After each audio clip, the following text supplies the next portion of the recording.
ego blue malaria ya am. If na money na HIV, I go carry am. No worry. Echere na onye isi ukwu na ọhụgụ na-akpali ya okpu.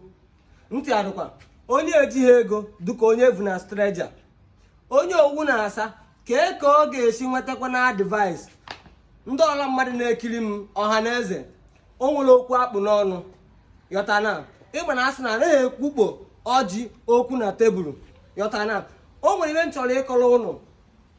Mmanụ ndị Igbo ji eri okwu kedu ibe ahụ.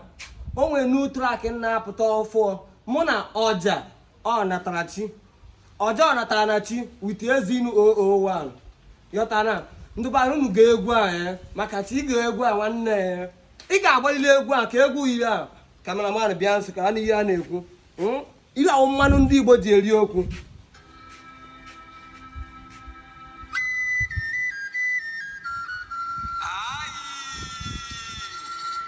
Ndidi bụ ọgwụ ụwa. Mba ka ha fi ikwu mọt jos ka nkọtụzie egwu a. Egwu a m ga-elelizi egwu a na January 2nd.